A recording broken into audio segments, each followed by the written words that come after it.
আমরা গিয়েছিলাম স্বামীনারায়ণ মন্দির দেখতে। আমরা ধর্মতলা থেকে বাস ধরেছি, একবারে মন্দিরের সামনেই নামিয়ে দিয়েছে। তো আমরা যখন গিয়ে পৌঁছেছি তখন বাজে 2:45। তো দেখি মন্দির বন্ধ, 4টেই খুলবে। তো পাশে একজন ছিল, ওনারা বললো আমরা 12টায় এসেছি, মন্দিরটা তখনই বন্ধ হয়ে গেছে। তো সেই 12টা থেকে ওরা দাঁড়িয়েছিল। ওরা এসেছিল ইছাপুর থেকে, তাই বলছে যে কখন খুলবে, বোরিং লাগছে।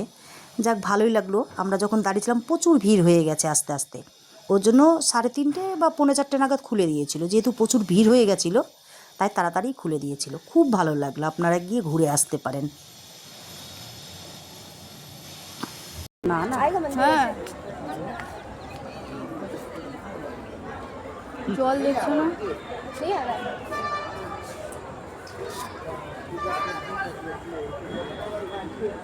এইটুকু বন্ধ করে রাখার কি মানে?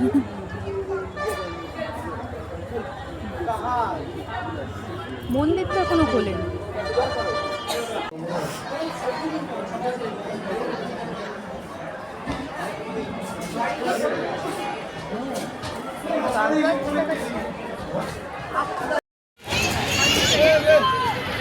এই যে 2 সাইডের লাল লালগুলো দেখ, মুকুট করে আলো জ্বলছে। এই দিকটা খুব সুন্দর লাগছে।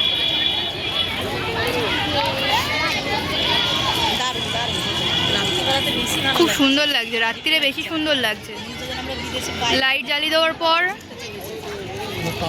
রাত্রিরে আরো বেশি ফুটে উঠছে মন্দিরটা।